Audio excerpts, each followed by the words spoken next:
네, 안녕하세요. 너굴곰TV입니다. 네, 오늘 눈에 띄는 시장 장세 중에 하나가 이제 도지코인이 되겠습니다. 그 도지코인 같은 경우에 예전에 이제 많은 분들이 이 하락할 때, 이 최고점 찍었을 때 불안하신 거예요. 그래가지고, 이걸 계속 홀딩을 해야 되느냐. 이 도지코인이 장난으로 만든 코인이라는데, 일론 머스크의 한마디 때문에 이렇게 상승이 온 것 같은데, 다시 내려가지 않겠느냐 하면서 보통 이 하락장에 많이들 그동안 수익 보셨던 분들이 많이들 내렸을 거예요. 그래서 지금은 어쨌든 다시 반등하고 있다. 저는 이제 주변 사람들한테 항상 말씀을 드려요. 뭐 잡코인이든 레이저 코인이든 비트코인이든 이더리움이든 내려가면 어쨌든 다시 반등을 하게 되어 있습니다. 상승장에서는 무조건 전고점을 찍을 수밖에 없어요. 지금 상승장의 어떤 모멘텀이 끝나지 않았기 때문에 이거를 계속 홀딩하고 있으시면은 무조건 전고점 간다. 어떤 코인이든지 간에 제가 말씀을 드린 거고요. 그 다음에 이더리움 클래식도 굉장히 많은 상승을 하고 있죠. 전고점을 역시나 뚫었고 또 그레이스케일 자산운용사라든지 뭐 이런 데서 계속 홀딩하고 있는 그 ETC 트러스트에 가지고 있었던 투자 상품이었기 때문에 그래서 이 코인도 이제 많은 상승을 하고 있다라는 거를 좀 아실 수 있겠습니다. 그래서 지금 비트코인 기준으로 보면은 오늘 비트코인 기준으로는 약간 좀 빠지고 있는 장세인데요. 그래도 이 정도면은 지금 많이 올라오고 있죠. 그런데 불안한 것은 지금 비트코인이 충분한 상승을 하지 않은 상태에서, 그러니까 전고점을 회복하지 못한 상태에서 이렇게 지금 전고점을 뚫고 있는 코인들이 막 생긴다는 것은 조금 긍정적인 신호는 아니거든요. 그래서 비트코인이 하루빨리 이렇게 회복이 돼야지 시장 장세가 좀 안정적으로 흘러갈 수 있다. 좀 그렇게 좀 말씀을 드립니다. 완전한 상승 국면으로 들어가진 못했다. 이렇게 말씀을 드릴 수가 있겠습니다. 그래서 오늘 비트코인 도미넌스는 47.41%, 어제보다 1%포인트 정도 더 하락한 수치가 되겠고요. 오늘 그 24시간 동안 이더리움하고 BNB 그리고 특히나 도드라지게 도지코인이 많이 올랐기 때문에 지금 이런 시총 높은 코인들이 지금 다시 비트코인의 도미넌스를 갉아먹고 있다라고 보시면 될 것 같습니다. 네, 그래서 지금 보시면은 어 일주일 기준으로 해가지고 쭉 보시면 비트코인은 2.484%밖에 상승을 하지 않았는데 지금 2등, 3등, 뭐 그리고 5등 이런 지금 몸이 무거운 코인들이 지금 상승 여력이 좀 크기 때문에 지금 비트코인이 많이 지금 도미넌스가 빠지고 있다. 이런 거를 한번 아실 수 있을 거고요. 이런 상승 여력이 그 메이저 알트코인들의 상승 여력이 점차 이 밑에 수순위로까지 그 자금이 흘러 들어가는 시기가 올 거거든요. 그래서 이 준메이저 알트코인이나 자코인 가지고 계신 분들도 좀 기다리면 어쨌든 이 상승 모멘텀이 이제 다음 단계로 넘어갈 때쯤에 수익이 나실 거다라는 거를 좀 말씀을 드립니다. 네, 그리고 비트코인 오늘 김프가 10% 정도 끼어 있습니다. 그래서 이 어제보다 한 0.53% 정도 꼈다고 볼 수가 있겠네요. 계속 상승하는 추세죠. 그렇다는 것은 어느 정도 매수 심리가 좀 작용하고 있다. 국내 시장에서 그렇게 좀 아실 수가 있겠습니다.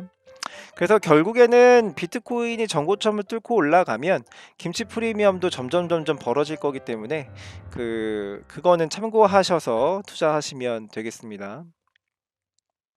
네, 그래서 오늘 뉴스가 굉장히 많아가지고 좋은 뉴스들 좀 추려가지고 말씀을 드리겠습니다. 먼저 첫 번째 뉴스입니다. 이 가나 정부에서 암호화폐 거래를 불법이라고 불렀다라고 이렇게 메인 그 제목을 이렇게 뽑았어요. 근데 이게 참 제목만 봐서는 그래 가나에서는 암호화폐를 그러니까 암호 자산을 금지할 건가 보다 이렇게 보일 수 있는데 밑에 가볼까요? 그 SEC라는 거는 지금 가나의 SEC를 말하고 있는 겁니다. 가나의 SEC에서 암호화폐가 국가에서 불법이다라고 이야기를 한 거예요.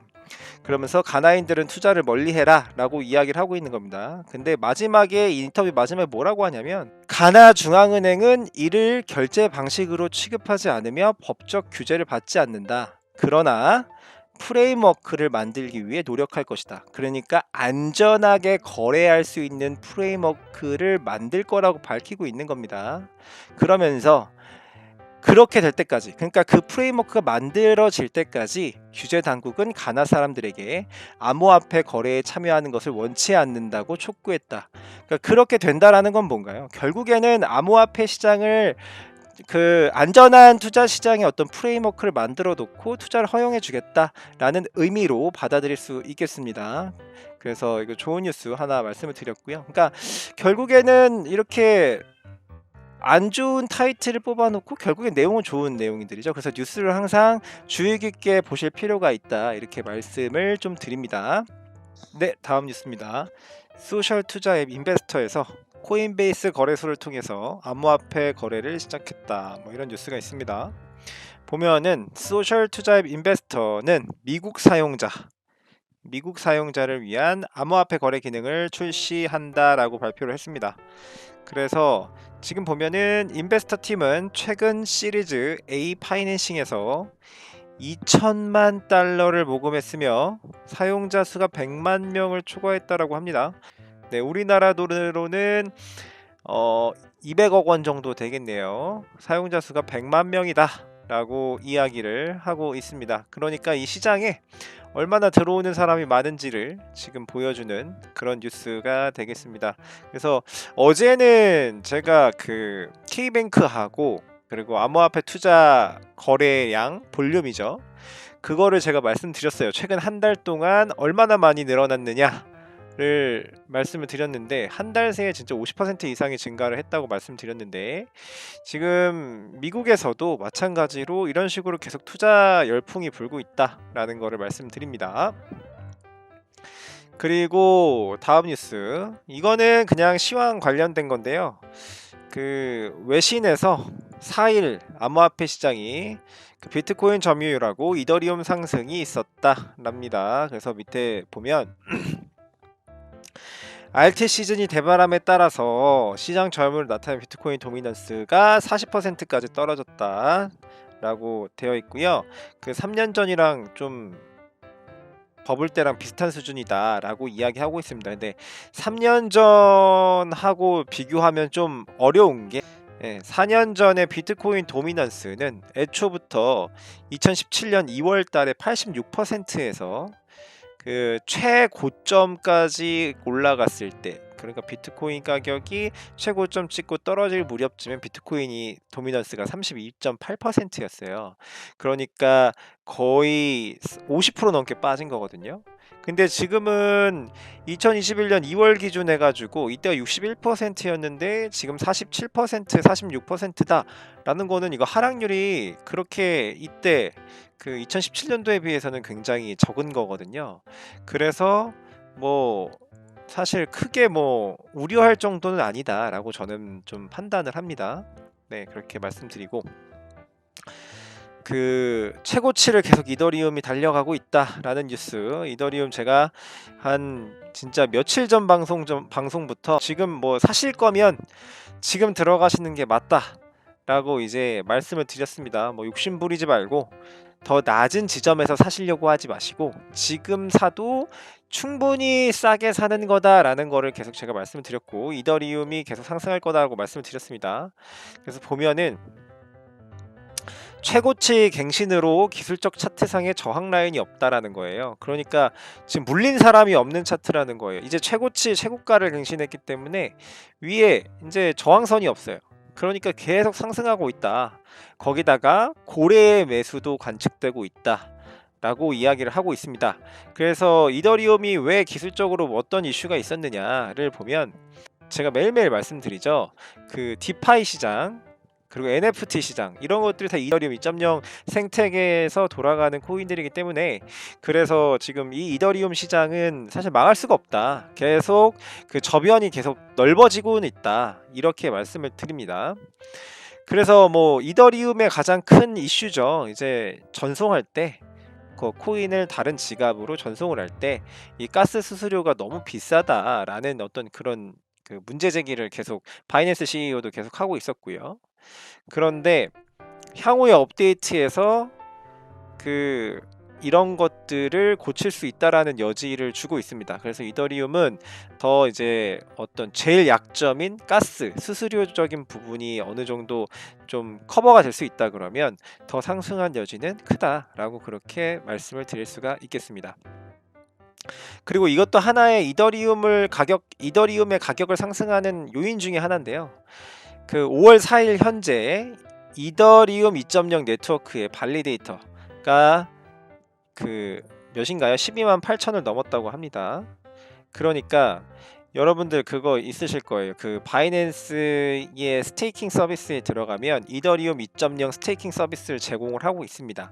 포스 방식으로 바뀌는 이더리움 2.0으로 완전한 전환이 있을 때까지 내가 가진 이더리움을 그 스테이킹 락업을 거는 거예요. 근데 그 이더리움 개수가 지금 120만 이더다 라는 거예요. 그러니까 그 스테이킹을 걸어 놓은 게, 그러니까 매도를 안 하겠다라는 개수가 지금 이 시점에서 420만 이더리움이라는 거죠. 이게 진짜 어마어마한 개수거든요. 이게 계속 근데 증가세에 있다고 합니다. 그러니까 결국에는 팔려고 의사를 가지고 있는 사람이 없다라는 얘기이기 때문에 이더리움 가격의 상승을 이끈다고 얘기할 수가 있겠습니다. 그래서 이더리움 2.0으로 완전히 넘어가는 시기는 2022년이라고 합니다. 2022년. 그러니까 지금 그 이더리움 2.0 그 스테이킹을 걸어 놓으면은 2022년까지는 락업이 돼서 팔지를 못한다라는 거를 말씀을 드립니다. 네, 아무래도 그렇게 되면은 이더리움 가격 상승은 이제 지속적으로 일어날 수밖에 없다라는 거를 제가 말씀을 드리고요. 네, 다음 뉴스입니다. 그 세계 최대 금융지수 제공업체 세종류 암호화폐 인덱스를 제공한다라고 합니다. 그러니까 이 인덱스 값을 원래는 기존에는 뭐 다우 지수라든지 뭐 여러 가지 뭐 나스닥 지수라든지 뭐 이런 것들을 그 다루던 그런 금융지수 제공업체가 되겠죠. 그 S&P 다우 존스 인덱스라는 요 업체에서 이제 암호화폐 인덱스 지수를 제공을 한다고 합니다. 그래서 지금 보면은 뭐 비트코인, 이더리움뿐만 아니고 주요 550개가 넘는 암호화폐 종목의 지수를 제공할 계획이다라고 합니다. 그러니까 결국에는 이 업체들도 이제 비트코인 시장을 받아들일 수밖에 없는 그런 분위기다라는 어떤 이런 분위기들을 파악을 하실 수가 있겠습니다, 여러분. 네, 그래서 암호화폐 시장도 어느 정도 제도권 안으로 들어갈 준비를 하고 있다라는 거를 반증적으로 보여주고 있다고 생각합니다.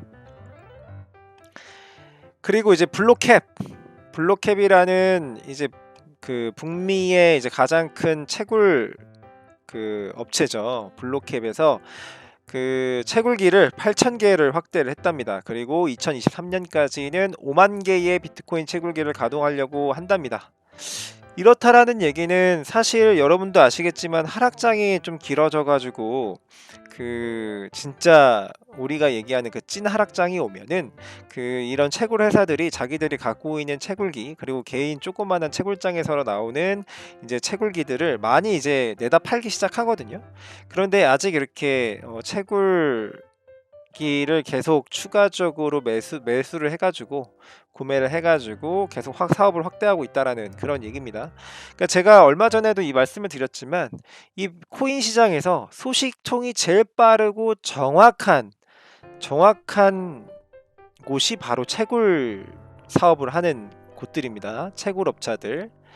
그 제가 말씀드렸지만은 그 막 진짜 조그만하게 하는 그런 개인 채굴업자들 말고 진짜 이렇게 뭐 비트메인이나 블록캡처럼 진짜 대규모로 채굴하는 그런 업체들의 어떤 소식통 그리고 정보 이런 것들이 가장 빠릅니다. 그러니까 얘네가 아직 그 채굴 관련된 사업에 지금 사업을 확장하고 있다라는 것은 아직 이 코인 시장이 상승할 여력이 아직 많다라는 거를 말씀드릴 수가 있겠습니다. 네, 다음 뉴스입니다. 그 그레이스케일 그 비트코인 투자 신탁의 디지털 통화그룹 DCG죠, DCG. 예. 그 거기서 이제 투자를 하겠다라고 합니다. 그 우리 DCG 그룹의 그 베리 실버트가 이제 이야기를 한 거예요. 그래서 하나로 약 8,425억 원을 그 여기 그레이스케일 비트코인 트러스트에다가 투자를 하겠다라고 하는 겁니다. 네, 다음 뉴스입니다. 그 이베이에서 이제 암호화폐 결제를 좀 지원을 한다고 합니다. 그러니까 원래는 2019년도에도 이런 거를 지원하려는 소문이 있었는데 그때 당시에는 지금처럼 이렇게 암호화폐에 대한 인식이 그땐 더 안 좋았어요. 그러니까 미국에서도 그렇고 우리나라에서도 그렇고 뭐 불법을 한 해 만에 막 그럴 정도로 진짜 좀 말이 많았던 시장이거든요. 지금도 많지만 그때는 더 심했는데 이때 이런 이야기가 있었는데 이제 하도 좀 안 좋은 이야기를 많이 듣다 보니까 이거를 잠깐 잠정적으로 중단을 시켰었는데 그걸 다시 진행을 하겠다라고 하는 겁니다. 그래서 암호화폐가 아무래도 지난 그 상승장에 비하면 진짜 뭐 큰 진짜 시장도 많이 커지고 투자자들도 많이 생기고 이제 하다 보니까 어쩔 수 없이 제도권으로 편입되려는 그런 모양을 그런 어떤 유행을 따라가는 기업들이 많아지고 있다라는 말씀을 드립니다. 네, 그래서 오늘 말씀드린 뉴스는 다 정리를 해서 말씀을 드렸고요. 어, 마지막으로 여러분 제가 이제 계속 상승을 할 거다. 당분간 이 상승장 모멘텀이 계속 이끌려져 갈 거다라고 말씀을 드리지만은 여러분이 코인 시장은 사실 언제 다시 2018년도 초에 그런 하락장이 다시 올지 아무도 모르는 장입니다. 예, 그래서 하락장에 항상 대비를 하셔야 돼요. 이 4년 만에 찾아온 대상승장이고 또 4년 만에 찾아오는 대하락장이 또 올 거예요. 저는 그렇게 생각을 하고 있고요. 그래서 제가 여러분들한테 말씀드리고자 하는 거는 주변에 많은 사람들이 그런 말을 해요. 제가 이제 하락장이 올 것이다라고 이야기를 하면 기관들이 많이 예전보다 훨씬 많이 들어와 있고 기업들도 많이 들어와 있는데 이게 지난 하락장하고는 다를 것이다. 지난 이 시장의 어떤 역사의 반복 그런 것들이 일어나지 않을 그럴 가능성이 높다라고 그렇게 생각을 하시는 분들이 은근히 많더라고요. 그런데 여러분 그렇습니다. 기관이나 기업이 왜 이 코인 시장에 들어와서 비트코인을 사고 이더리움을 사고 매집을 하고 있을까요? 예. 기관이 매집한다고 해서 하락이 없을까요? 어쨌든 기관이나 개인이나 어쨌든 그 수익을 내려고 투자를 하는 걸 겁니다. 그죠? 그러면 어쨌든 간 그 수익을 내기 위해선 어쨌든 언젠가는 그 코인 가지고 있는 거를 매도를 해야 되는 타이밍이 반드시 있습니다. 순이익을 내려내려면 바로 그때가 진짜 하락장이 오는 타이밍이 될 수 있다는 것을 항상 말씀드리고 그래서 언제나 상승하는 장도 없고 언제나 하락하는 장도 없기 때문에 그래서 하락장 내가 4년을 추가적으로 버틸 자신이 없다고 하시면 그 하락장에 항상 대비하시는 준비를 꼭 하시기 바랍니다. 네, 그래서 오늘 방송은 여기까지고요. 네, 오늘 영상도 도움이 되셨다면 구독과 좋아요 부탁드리고요. 네, 오늘 시청해 주셔서 대단히 감사합니다.